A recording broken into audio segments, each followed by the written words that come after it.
One of the things I recommend to everybody, regardless of where you are in your career, what responsibility you have, title, whatever, develop your own inner circle, your own board of directors. No more than 4 or 5 people that you have a lot of respect for, that genuinely want to see you succeed and are willing to give you the straight, candid scoop on things that you need to be doing. Are you ready to break free from your old habits and create a better life for yourself and those around you? If so, welcome to Unshakable Habits, the podcast dedicated to helping men be better husbands, fathers, and leaders by prioritizing their physical and mental well-being. Each week, we'll look at health from a 360-degree perspective with inspiring stories and practical strategies for building unshakable habits that'll transform your life. Join Stephen Box, a board-certified health and wellness coach, and let's change the world together, one habit at a time.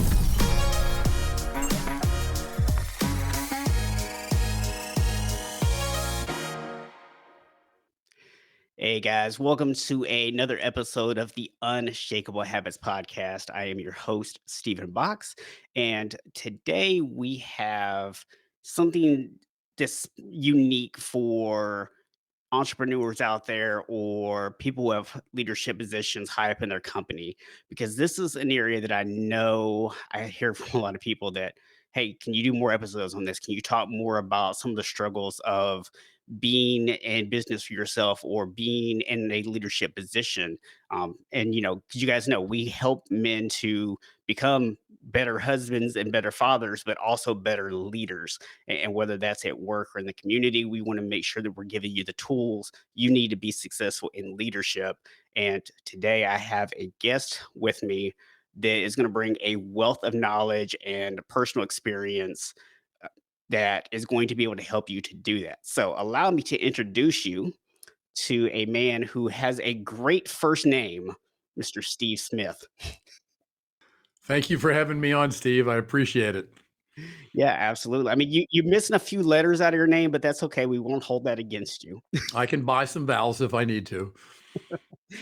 So, so Steve, you had this story that you shared with me during our pre-interview about, you know, a struggle that you had early on that made you passionate about helping, um, especially entrepreneurs, but also high-level leaders. And before we dive into that story, can you just kind of give me like a quick 30, 60-second breakdown of what is it exactly that you help these guys do? All right. So I have a business and executive coaching company, and my focus with these professionals, whether they own their own business or they're at a higher level in a larger corporation, is to help them get really clear, mentally clear about what's most important for them to be doing to further the growth and the success of the part of the organization that they're responsible for. And once people get really clear, it adds a certain amount of inner confidence that's very difficult to replicate any other way. Because when people really know their purpose, they know where they're going, they know who's going to benefit by their effort, it just exudes all of this confidence and self-worth that just allows people to just go in the depths of things, not knowing a lot of times what they're going to find out, but they just know they're going to come out on the other side okay. And that's a tremendous skill to be able to help people develop, because once you have it forever. Yeah. Yeah, and we talked a lot in the pre-interview about this idea that for a lot of people when they come to you, they're experiencing some of those burnout symptoms, right? Where it's they're overwhelmed, they're not loving it anymore. They feel they're at work, but they don't feel like they're at work. They don't feel Right. connected to it anymore. And, for especially if someone is worked their way up to the top or build a business up from scratch on their own, that can be incredibly difficult to kind of experience. And just kind of dealing with this adversity is something you personally dealt with. So, would you mind just sharing a little bit about that story with us? Oh, absolutely. I spent 30 years in consumer products manufacturing and worked for some really well-known, well-run companies and learned a tremendous amount in my course of doing that. And that's kind of what propelled me into the career that I have now, although I didn't see it coming right off the bat. And the very first time I was out trying to figure out what my next chapter was going to look like, I was introduced to a small coaching company. And they were kind of in startup phase themselves, but their whole philosophy, I just fell in love with. I just thought it was the greatest approach ever. And I liked what they were trying to do for their own clients. So I bought into the franchise and everything was going along pretty well. When you're trying to get off the ground, you're bootstrapping a lot of stuff yourself. You go through those growth pains. 2.5 years into it, they went bankrupt. And I'm looking at, I mean, believe me, I can remember like it was yesterday, the day and the time I got a call from the founder of the company, basically explaining the situation and saying, you know what, when I hang up this phone call, we're done. We're already packing up on the internet. We're going off. We can't go any farther. So I hang up the phone, and I'm white. I'm white as a sheet Mhm. because I looked at 2.5 years and about 100 grand of investment, and I'm thinking, oh my God, I'm back to square one. What am I going to do? And my wife walks in the office. She's bringing in the coffee, and she looks at me and she goes, "What happened?" And I said, "It's all gone. The company has folded." What do you do with a franchise in a particular market when the mothership goes down? There's no salvaging that. Yeah. I wasn't going to go in and put all the money in and repurpose the company and try to build it back up again. So she basically tells me, she goes, "Well, you're always telling me how clients stay with you way past their contractual obligation. So why don't you just do this on your own?" And I sat back there and it was one of these aha moments. And I thought, dang, I've wanted to have my own company since I was 9 years old. I can Yeah. remember what I was doing back then that caused me to start feeling this way. And so I spent the next 60 days repurposing everything and coming up with a new name and the website, and went out there and just basically graduated from working under somebody else's brand to having my own. Yeah. And I look back on that now because quite honestly, I'm doing very well these days. And I look back on that and I think I would never be where I am today if I had not gone through that hardship and figured out how to get out on the other side. Yeah, one thing that you touched on there, and I really love is, well, a couple of things really. So one is, like a lot of people, you went and made a significant investment, right? Both of time and money. And I think anyone who has put a lot of money into education and working their way up the corporate ladder, or anyone who started their own business, they can relate to that. Yes. Along with that, and you didn't really talk about this, but it was kind of underneath there, is this idea that when you invest that much, right? And all of a sudden it's taken away from you. And whether it goes away completely or it just feels like it's gone away, like we talked about, those guys who maybe have those burnout symptoms, Right. there is that moment of fear of, how do I let this go? Like, what do I do now? Oh, I can tell you, it was more like panic Yeah. because at some point you may not like the condition you're in at the moment, but you feel like you have traction. You're moving in a certain direction. You know what the ultimate vision of what you're trying to accomplish looks like. You're not there yet, but you know what it looks like. You're moving in that direction, and all of a sudden, it's like somebody letting all the air out of your tires, or something that basically causes you to feel like you're now stranded. You're afloat. You have no direction. You have no immediate plan B. You're just there. Yeah. And it can create a massive amount of stress and self doubt because the first thing you think is, was it me?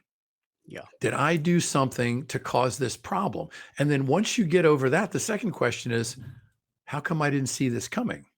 Yeah. How come I'm the last man on the boat? Now, I wasn't, Yeah. but you feel that way Yeah. because you don't have anybody else to talk to. All you're sitting in your office, you're doing your stuff, you get this phone call, and all of a sudden, everything that you were working on, everything you had planned for the week, for the month, is crap.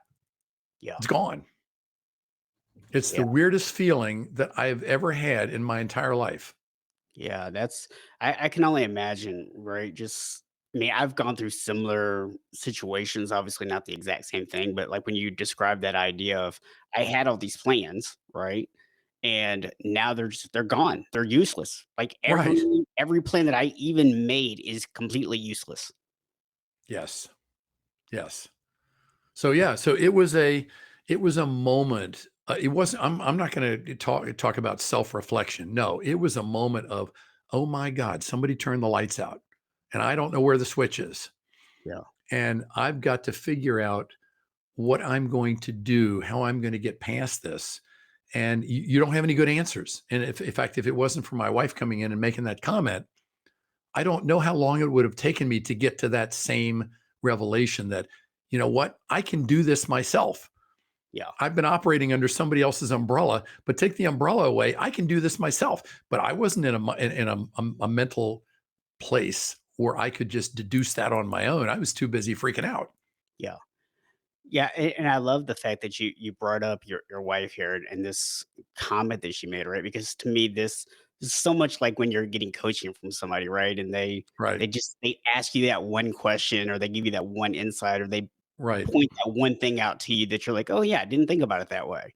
And she just comes in, she goes, you do this anyways. This is what you've been doing. Like in your mind, it's I can't resurrect the entire company. I can't do all this stuff. And then she comes in and makes one comment to you, and it's like, oh wait, I don't have to resurrect your entire company. I have the Right. processes, I have the information here, and I've been using it. You know what I learned from that moment? What I learned was in my day of just doing stuff and getting things done and planning and committing and all this stuff that people do when they're trying to get a business off the ground, a lot of times I don't listen to myself. And so the things that she listens to or things she takes away were literal gold in that moment. Yeah, And that's what propelled me onto a new track. It yeah, was not a track going in a different direction. It was a parallel track. It was like moving into a different lane of the highway, hmm, little slower lane because I needed that. But yep, by the same token, it gave me direction. It immediately allowed me to start thinking, okay, what can I do with the resources I've acquired through this company? yep, How can I repurpose them to something that fits me, not necessarily fitting somebody else? yeah, And I tell you what, even though I was making zero money for that next 2 months, that was probably the most energized time in recent memory because I was just all of a sudden filled with this feeling of, I did it for somebody else. I can do it for me. yeah. Yeah, I'm gonna put a pin in this because I want to come back to this in a few minutes. But I just wanted to kind of piggyback off of something you just pointed out there, right? Which is a lot of times you weren't listening to yourself, right? You weren't trusting yourself. You weren't being aware of your own thoughts, your feelings, and it's amazing how often we do that.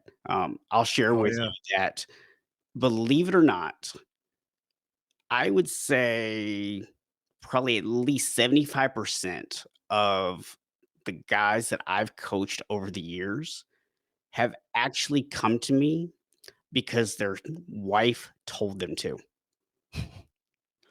Oh my Because God. because their wife will go and find me online, will read my website, see my social media posts, and she will go, "You're describing my husband." And when the guys come to me, they have no idea that that's who they are. You know what? I didn't see that coming early on as a possible referral source, but it started about 6 years ago. And ironically, I'm on a lot of different websites so people can find me. The one that I think I go to the most is Google because that's what most people use to find stuff. But I have a placement on Yelp.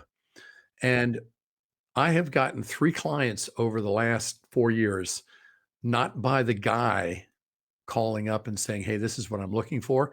It was by the wife calling up and saying, "Can you help this person? Because I don't know if I can live with him like this anymore."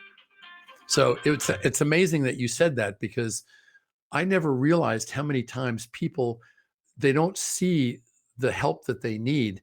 They have to rely on somebody in their inner circle. And it doesn't have to be a spouse. Sometimes it can be a business partner. Sometimes it can be a colleague, a mentor from outside the company. But it's amazing how many times I will, when I ask people, would why are you calling? How did you find me? And they'll reference that they've been dealing with this for X amount of years. And finally, somebody that they know at church took them aside and said, you might want to think about Yeah. XYZ. Yeah, and we won't go off onto this tangent right now because it's not necessarily completely relevant to the conversation, but I just wanted to bring this to people's attention. During the pre-interview, you and I got into a bit of a side conversation about coaching, and Hmm. to me, that's one of the things that makes coaching, or let me rephrase that. That's what makes the difference between a really good coach and just an average coach. Is a really good coach doesn't just tell you what to do, right? They actually ask you questions. They get to know about you, and they're listening for those things so that when those moments arise, they can actually point them out to you. Yes. So, I mean, if you're fortunate enough to have a spouse or a business partner or a best friend who is really good at that, awesome. Most of us unfortunately don't because the people in our lives are not trained to do that or aren't always willing to speak up. So, Well, and the other thing is, I think, especially in a relationship like a husband and wife, um, that whatever side of the party is trying to get the message across to the other one, there's a lot of history and a lot of affection and a lot of love for wanting that person to be their best and be shielded from unhappiness or risk or anything like that. And so they tend to want to cut right through it and just say, I've told you, you need to do this. yeah, And unfortunately, it's not received well. yeah, Even though it could be spot on, it's yep, not received well. It takes somebody from the outside that doesn't know them that well that can do exactly what you just talked about, guide them down the path with the questions that allow them to arrive at their own solution by themselves. absolutely. So going back to the previous conversation that I said I was going to put a pin in there. So you talked about, you weren't really making any money, but you decided to make this shift. And a really big part of that, it sounds like, was you kind of reconnected to your why. Am I reading that correctly? Well, I'll tell you, it was a why that I didn't know I had. Okay. And when I was in my corporate life, I moved around a bit, moved into a lot of really unique and different types of roles. Was really, really happy with the whole experience that I got. But what I realized looking back on it was a fair amount of the job that I was doing was devoted to figuring out how to help people that either reported to me or worked with me, or even some cases that I reported to, how to help them get that kind of clarity that would allow them to operate with confidence. Because I saw so much wreckage Yeah. at the corporate level, people that were really smart, really talented, getting up to a certain level, and the demands and the stress was so bad they would collapse. And I just thought, you know what? If I have the ability to help somebody see something the way I see it and it's a way out, then I'm going to give it to them. You know, when I moved into coaching, I realized, wow, that's what I'm doing all day long now. I don't have to wait for some colleague that's having an issue that I get a chance to have coffee with. Now people call me up and say, I need help with this part of my business, or I need help with communication, or I need help with developing relationships at top to top levels. And they're Yes. well meaning, but somewhere along the line, they've gotten off track and they can't get back. Yeah. So I'm glad you brought that up because I actually want to get your input on this, right? Something I see a lot, and I'm sure you see it too with your clients, is as men, we are told by society a lot of times to kind of figure things out for ourselves, not express our feelings, things like that, right? And so I think as a result of that, even once we've made the commitment to reach out, we're paying for coaching, we're doing those things, we still have a tendency sometimes to not actually call the coach and say, I need help. Yeah, I think it's very much a cultural thing, Hmm. but that old saying, and especially when it comes to first impressions, you're always told put your best foot forward. Yep. And basically, what that means is show up your best self. It Hmm. might not be your normal self, but it needs to be your best self. Yep. And I think guys, because we're kind of programmed to be the providers, the slayers, the things like that. Hmm. And because we have families that we want to grow and protect and provide for. Yeah. When you go out in that business world, you can't just open up your kimono and show everybody everything because you don't know how it'll be received. what it will do to you. Will you be able to close that deal, or will people get spooked and walk away? So we keep ourselves shrouded in our best selves, even if it's not the most effective self. It's what we have kind of created for ourselves over time. Yeah. And getting people to want to peel that back layer by layer can be tough. Yeah. Some people, if they've gone through real trauma, they're willing to get rid of it quick because they know what it's doing to them. And that's all they're looking for is like, help me out of this. Yeah. But if you have somebody that hasn't quite got to that point, but they've been led to maybe you need to work on this and that, they're still guarded. Yeah. And quite a few people that I work with, it takes me sometimes 2 to 3 sessions for them to kind of let down the exterior and be honest about what they're really struggling with. Yeah. Yeah. We actually talked about this a little bit when we did the pre-interview where you were saying there's an assessment that you give people. And Mhm. rather than asking people up front, like, what they think about themselves, you wait until they've answered like all the other questions to ask them this question because you found over time that when you asked them that question up front, they were giving you the answer they thought you'd want to hear or the answer that Right. was going to make them look the Right. best. But after all this self-evaluation, then it's like, okay, now I have to get a little bit more honest about who I am, right?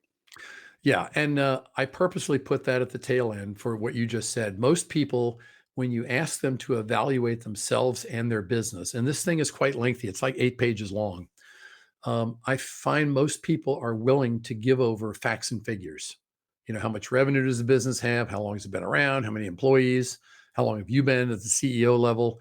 They're willing to give that kind of stuff up because there's no feeling of vulnerability in doing that. Mhm. So when you get on later to start asking them about their mindset, you know, from a scale of 1 to 10, are you stuck? Are you blocked? Do you have limited beliefs?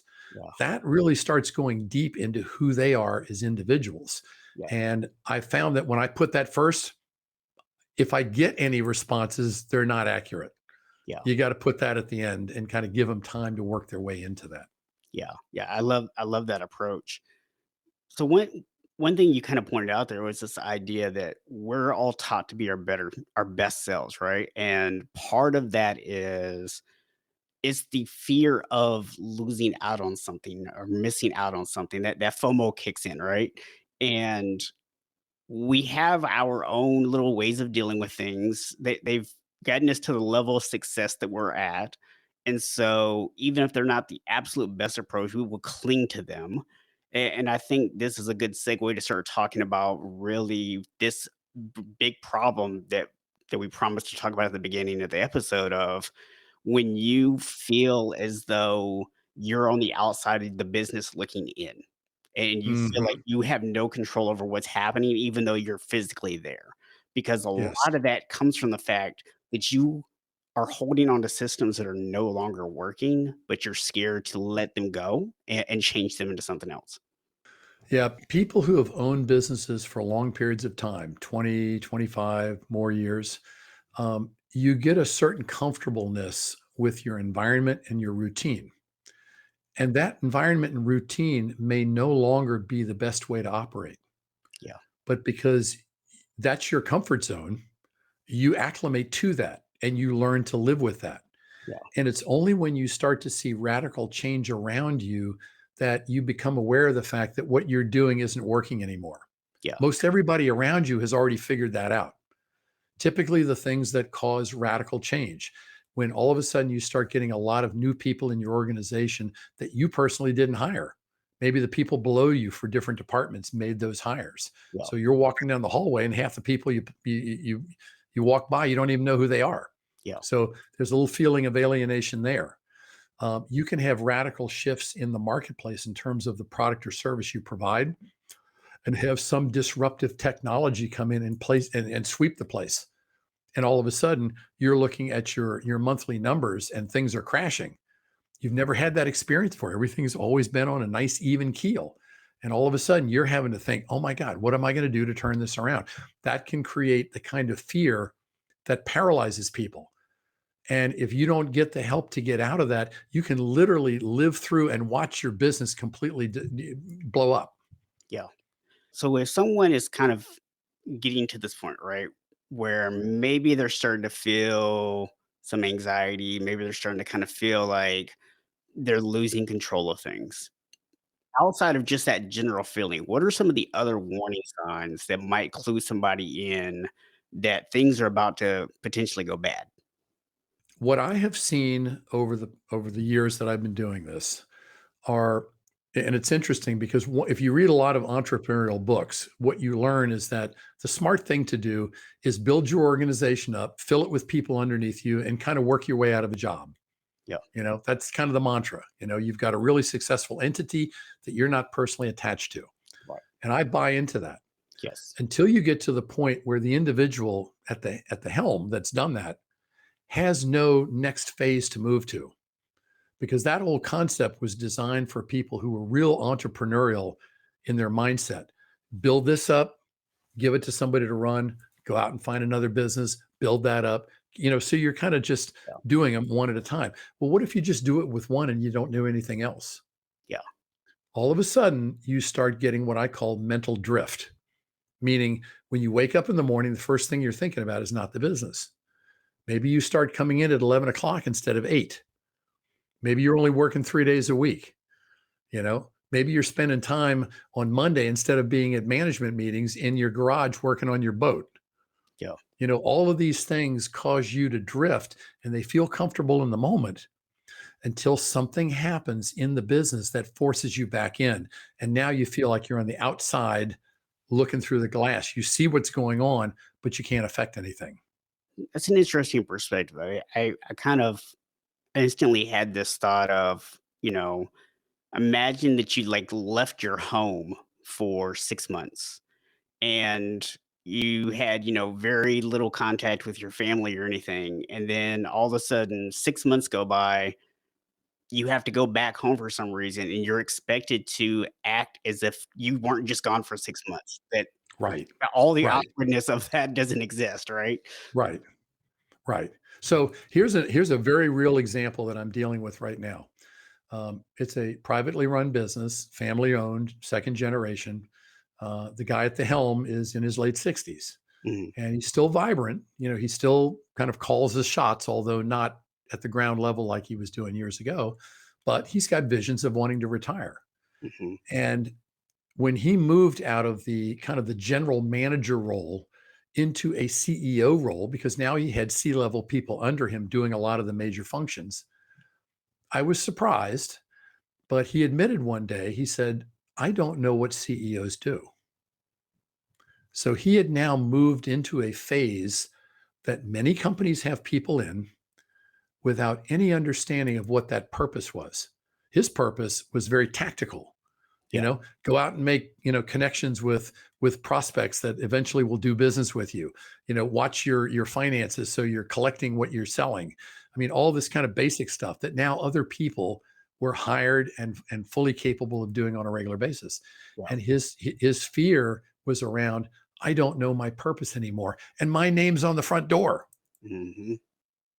And that was a real struggle for him to try to figure out, how do I fit without looking like I'm trying to force myself in on an organization that I've built up and I've assigned people to run 90% of it. Yeah. Yeah, it's a weird position to put yourself in, right? Because no one prepares you for how to handle it. No. And the people that fall prey to that are the ones that are so emotionally invested in what the business does. Maybe because they were the creator. They Yeah, started it and they built it up, and now they're at the top looking down and they got 100 people working for them. yeah, Okay. People that are really, really emotionally connected to the core of the business, yeah, those are the ones that I find fall prey to this the most, because when you ask them, they really don't have any clear vision of ever doing anything else but this. yeah, They don't know what their second and third chapter of their life looks like. So they have something to look forward to, which will naturally help propel them from where they are now to that next phase. yeah, When your next phase is darkness, you're not going there. yeah, You want to stay where you know what you do, even if what you do is no longer relevant. yeah. Yeah, and I think you kinda hit on it, right? It's that sense of why, right? Is having that purpose. Because if something has been your purpose for years or maybe even decades to now just take that out of your life completely. It's like, what do you do? Like, Yeah. there's not a hobby that you go take up that fills that void. No, and a lot of times, and I think men are more guilty of this than women are necessarily. But a lot of times, people over the years identify who they are by what they do. Yep. And when you take away the what they do, their identity becomes suspect Yeah. because they're not sure now who they are because they don't have a forward plan. They don't have enough balance in their life to be able to say, okay, I'm giving up this business that I've run for 30 years. I'm going to sell it off to somebody else. But you know what? I've always wanted to have a house on a lake because I love fly fishing. Hmm. They have something of value to them to look forward to and to move on to. When you have people that don't have that, they're the ones that struggle the most with how to separate themselves from the business that they've grown, that they've operated now that they own. Yeah. Yeah, one thing I've had to learn for myself, and I don't know if this is the kind of advice you normally share with your clients or not. So hopefully, I'm not stepping on your toes here at all. It's quite all right. But the thing that I've learned for myself is the importance of not making my business everything, right? Like Right. I intentionally stopped doing business at a certain time of day.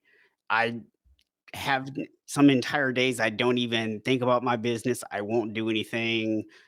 There is just certain priorities that I put on other things, being a good husband, spending time with my wife, finding personal time for relaxation, finding time for exercise, and, things like that are super important to me. And I make those a priority so that if something were to ever happen to my business, I now don't feel like my entire identity is gone. Well, not only that, but engaging in those what I call off-site activities. Mhm. Okay, a hobby that you have, maybe a penchant for staying in shape, certainly family connections, things like that. What that does is it allows you to rejuvenate Yeah, because as people work in their business 6, 7 days a week, or they spend 12 or 14 hours a day, your batteries don't recharge. yeah, You basically drain them right down to the bottom and you don't get much time to charge them back up. yeah, And the only way to charge is to do it mentally, where you can, disconnect yourself from what you're doing, go out and participate in something that brings genuine joy. yep, That gives you the greatest amount of recharge that you need to be able to not only go back with energy, but go back with a fresh perspective. yeah, yeah. I love that you brought this up because one of the core things that I coach people on is optimization of your health isn't what we've been taught. The biggest component of optimizing everything is rest and recovery. Yeah, absolutely. Yeah. It's Absolutely. But it's the most neglected thing that for most guys, right? Because again, like you mentioned earlier, for a lot of men, their work is their identity. And so they feel that they need to pour every ounce of energy into work because that is their identity. Right. Well, I'm sure you've heard of this old saying, and it goes like this: nature abhors a vacuum. So, in the presence of a vacuum, something in nature will fill it. Okay. In business, time works the same way. Mhm.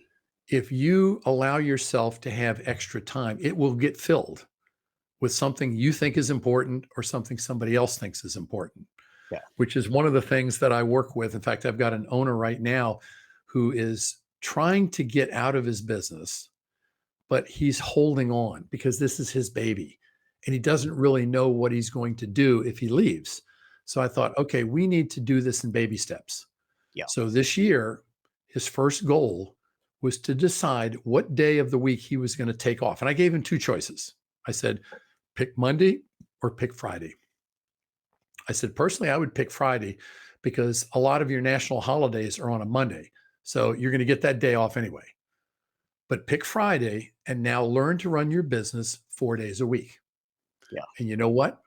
He's surprised that he's actually getting everything he needs to get done in 4 days Yeah. because I kind of encouraged him slash forced him to put boundaries around his calendar. Yeah. My next step, probably around August or September, pick another day. We're going to get you down to running this business 3 days a week. Now, he's not doing it all himself. Yeah. He's got a warehouse manager, he's got an office manager, he's got two field sales guys.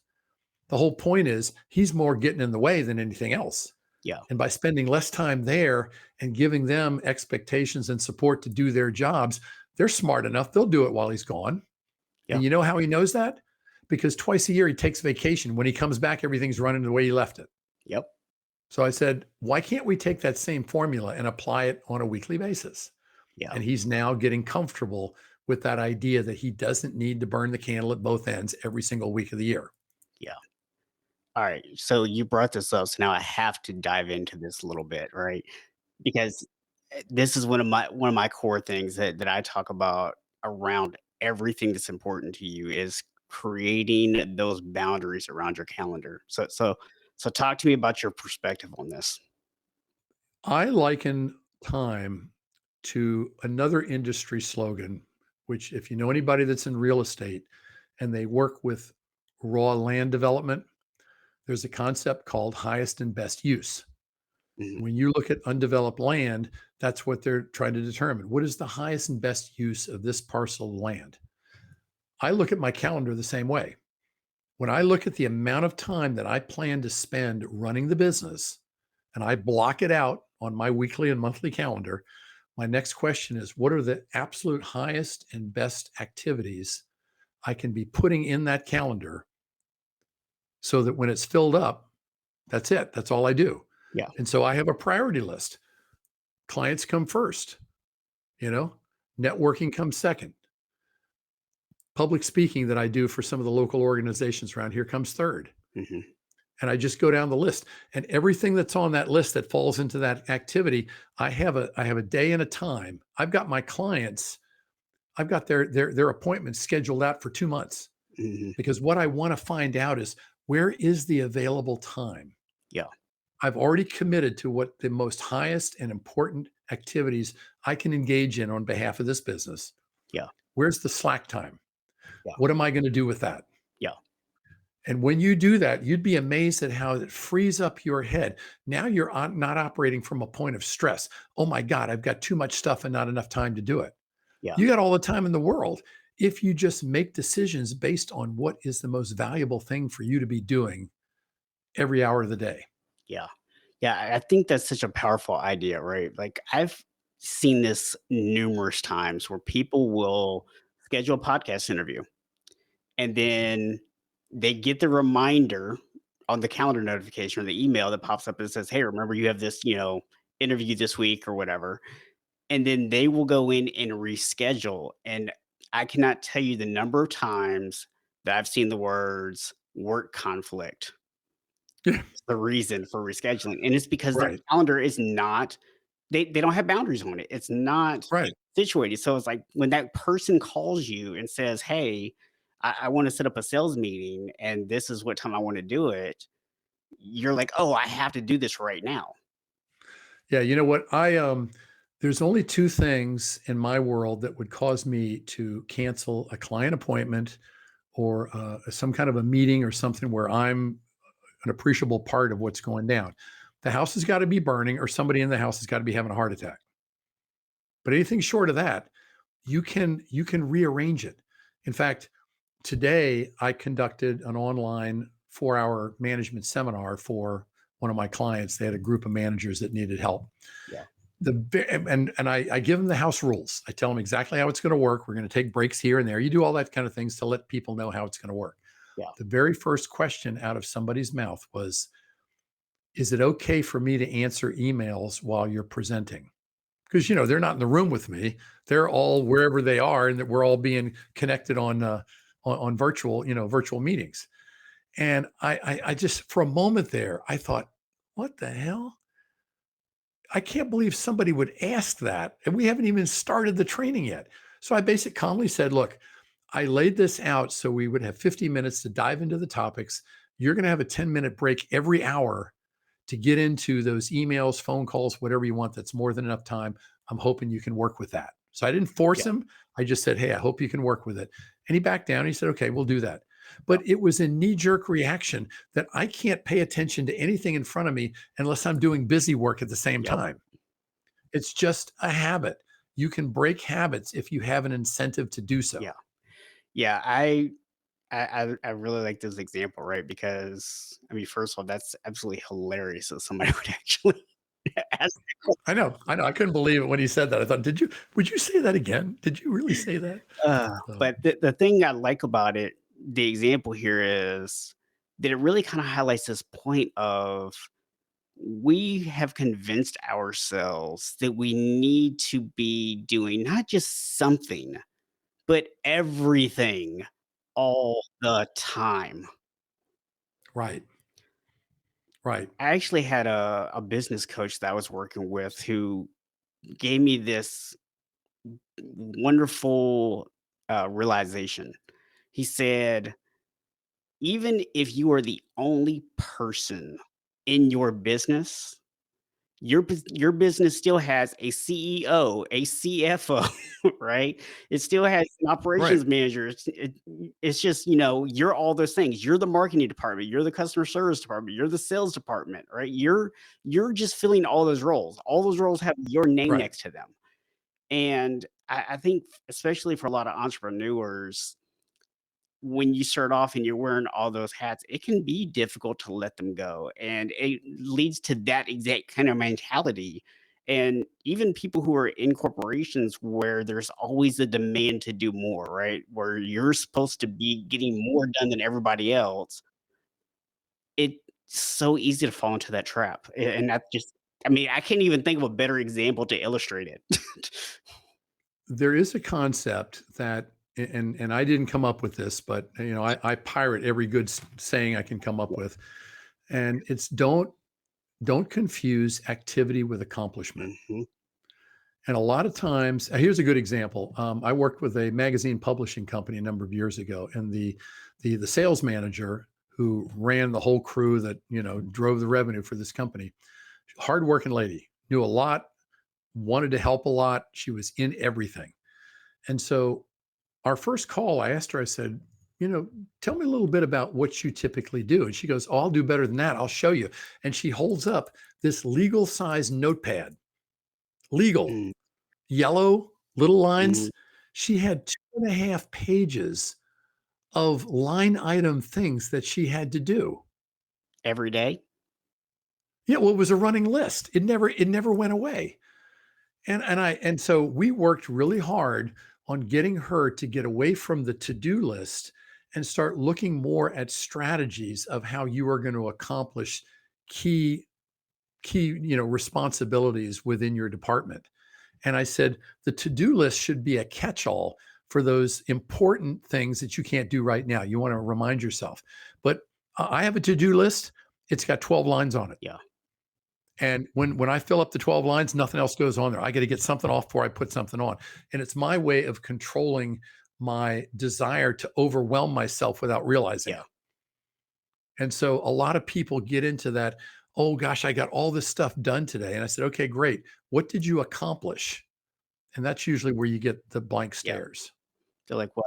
because none of I mean, it was always they might have thought it was essential, but none of it was that important. Yep. Yeah, and I think a lot of people, if they're in business for themselves, probably experience this early on in the business, right? Where what was important was you going out and getting clients, right? Or Yes. customers. And instead, what you spent your time doing was setting up your LLC or getting your logo designed or Right, right. Setting up QuickBooks, all that kind of stuff. Yeah. And you know what? It's all necessary stuff. But believe me, when you're in bootstrapping phase, what you have a lot of is time. You don't have a lot of yeah, money.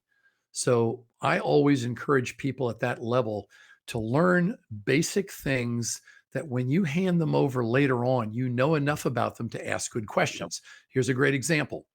You start off, you open up your own QuickBooks account, you're doing your own invoicing, you're categorizing your own expenses. It's long, arduous work. Nobody likes doing it. Okay. So all of a sudden, you get enough money to hire a bookkeeper. Yep. And now he or she is doing that for Yep. you. Okay.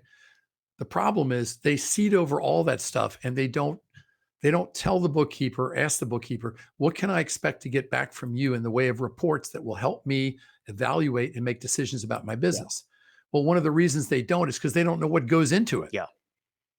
So learn it well enough to be able to ask good questions of the professional you pay later on to do it for Yeah. you. And that works for bookkeeping, it works for marketing, it works for IT services. Do these things well enough to understand that world because you will get so much more out of your providers and they will respect you more because you don't waste their time with stupid Yeah. questions. And the really nice thing about that, to kind of bring this full circle here, is if you're doing that, if you're learning just enough about the business, you're helping to create systems, you're asking those questions, then later on, when it comes time to hand it over to somebody else, when you've made that decision that it's time to make that transition, then you're giving them a completely done system that anybody can follow. And so if you're one of those people that I'm worried about what's going to happen, what if people don't do it the way I want it done? You're giving them exactly step by step what needs to get done. And that is the basis for the most successful business model on the planet today, which is franchising. Yeah. And we go back to the original story that I told. If I hadn't have gone through that experience, I would not have been able to vault myself into what I have today because much of my setup is based on that failed Yeah. practice.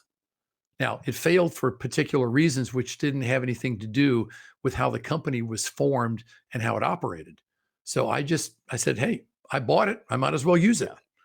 And I have the luxury of having that today and it Yeah. works. Maybe they spent too much time setting up all the paperwork and not enough time getting people. I don't know. Oh, believe me, if we had a much longer podcast, I could tell you some horror stories about what brought that place down. We might have to bring you back on just for that story one day.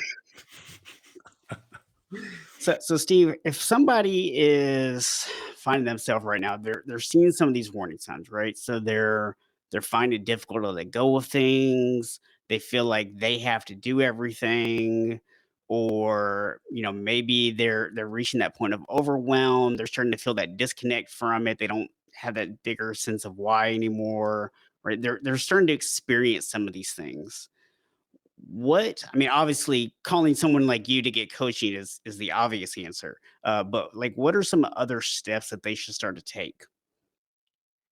Um, one of the things I recommend to everybody, regardless of where you are in your career, what responsibility you have, title, whatever, develop your own inner circle, your own board of directors. No more than 4 or 5 people that you have a lot of respect for, that genuinely want to see you succeed and are willing to give you the straight, candid scoop on things that you need to be doing. Get them together, have yourself a quarterly meeting, maintain contact with those people, talk to them, and get that outside perspective that can help recalibrate what you're seeing and what you're doing. Yeah. It doesn't cost you any money. It might cost you a dinner once a quarter, Yeah. but it's probably the most valuable thing any business owner can do because when you're at the top, it is lonely. Yeah. A lot of things you want to talk about, you can't tell people downline of you in the company because it's just not appropriate to weigh them down with that kind of stuff. Yeah. But if you have that inner circle and you can also find a mentor, somebody that you can ask those hard questions of or open yourself up to, and they won't judge you and they won't belittle you. They'll listen to what you have to say and they'll say, okay, here's what I'm hearing. You want to hear it? Yeah, I want to hear it. And then they play it back exactly the way they heard it. There is so much value in getting that kind of feedback. Most people don't take the time to cultivate those kind of relationships. Yeah. And it's interesting you mentioned the relationship thing, because we talked a little bit about this in the pre-interview, and anybody who's listened to the podcast knows this concept of connected health that I like to talk about, where we're looking at the mental, the emotional, the physical, the relationships, your environment, that connection to something bigger than you, and you're looking at the all those things and the way they're interconnected with each other. And Hmm. whether you are in a leadership position or you are an entrepreneur and other people are counting on you, even if you're just a solopreneur, taking care of yourself physically is Yeah. important. Taking care of your mindset, your mental health is super important. Taking care of those relationships around you, having an environment that is conducive to growth and to allow you to take care of your health. And as we've talked a lot about on this episode, you know, being able to always connect back to something bigger than you, right? It's all interconnected and it's all so important. It's not just go do one thing, check that box off, and everything is good. There are a lot of boxes. Yeah. You hear a lot of people talk about, you need to find your passion. Mhm. And passion's important, but for me, passion is just emotional fuel. Yep. It gets behind what it is you're excited about. I'm passionate about riding motorcycles, but I would never dream of opening up a motorcycle repair shop. I have no interest in that. I like riding them. I don't like working on them. Right. Find your calling. Find that natural thing that keeps reorienting you wherever you go. You always find yourself pointed in that direction because that is your true purpose. Yeah. All right. So, Steve, I got one more question I want to ask you here, and then I'm going to give you an opportunity to tell people how they can reach you. Sure. So, let's just say that I'm going through this stuff. I've maybe taken your advice. I've gone out. I've got my group of 4 or 5 people, my board of directors to bounce ideas off of. I'm doing all these other things, and it's come time for me to start letting some things go. Is there any tools or suggestions that you can give us to help us figure out what things we should let go of first? Yes. The things that take up most business owners or executives' time is administrative work. If you can, but through delegation, which is another skill that needs to be learned because many people aren't good at it, or you can hire third party vendors to handle that, get rid of as much of the administrative work as you possibly can. Now, a lot of people will say, well, I don't know if they can do it as well. I mean, I know what it is. I can do it. I'm comfortable with it. Yes, that's right. But that's what's holding you back. So as long as you know what the outcome needs to be, you're very clear about what you want back. Let the professionals do their magic and provide that for you. And if you can systematically start unloading that, you know, unload your bookkeeper first, unload your IT system second, your Yeah, marketing third, you yeah, just systematically do it. You don't have to do it all at once. But what you really want to hold on to is the operation that facilitates that promise you make to the customer that decides to do business with you. If it's a product or service, you want to make yeah, sure you have control over that. And you want to make sure you have control over what creates revenue for you, which is the sales process. I see a lot of companies that will outsource salespeople. I'm like, are you crazy? That salesperson is a representative that that prospect is going to meet and evaluate your company based on how they show up. yeah, You need to know what they're saying and doing and how they're developing those relationships. So there's things you can get rid of and there's things that you should hold on to. yeah. So if you want a sales department, go hire them and train them yourself, right? Yes. Yeah, Yes. Bring them on, train them up one by one, and then get them to train the next people that come in. yeah, But yeah, it's so important because sales is vital. Any company that doesn't have sales, they're not going to be around long.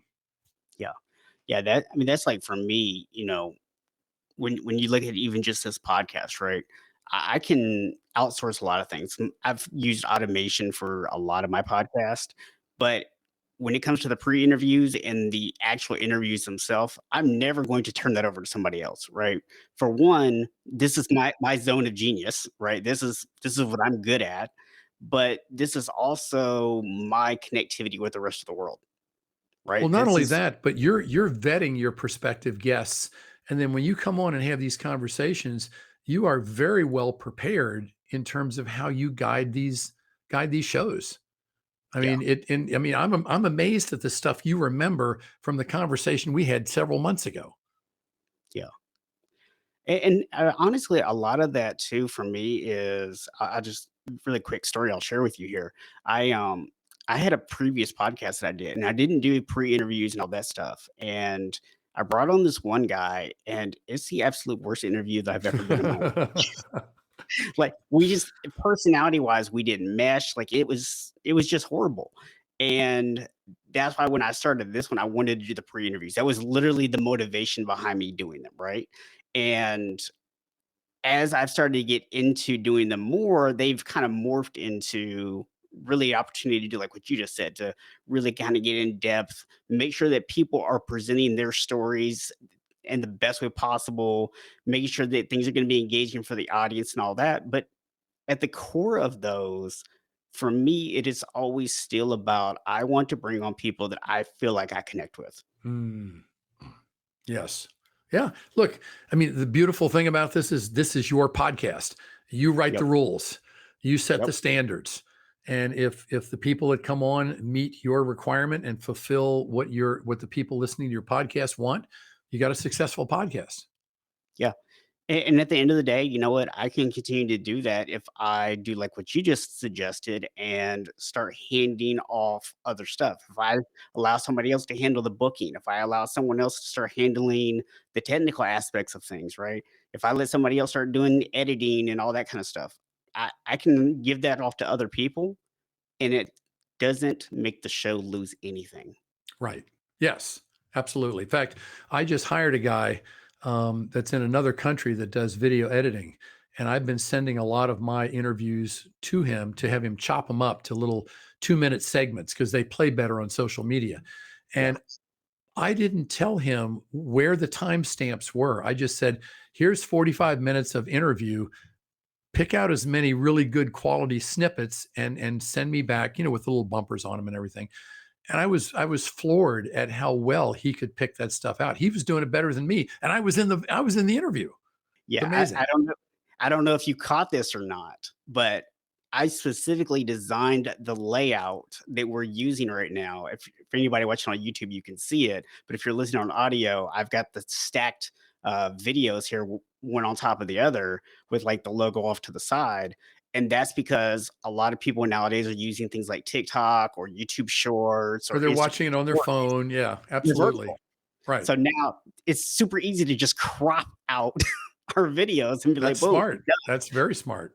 So yeah, so I think there's a lesson in there that we don't have time to get into today of if you are in business and you're not sure like exactly what to go, don't be afraid to just try stuff. Like more than likely, you're never going to end up on your first idea, right? So No, put it the out there and let first it grow. idea is just the springboard to your ultimate solution. Yeah. Well, awesome. Well, Steve, if someone out there is thinking, you know what, I feel like I'm at this point, but I also want some personalized help with this, and Steve seems like a really good fit for me, how would they reach out to you? The best way to do it is to go visit my website, which is growthsourcecoaching.com.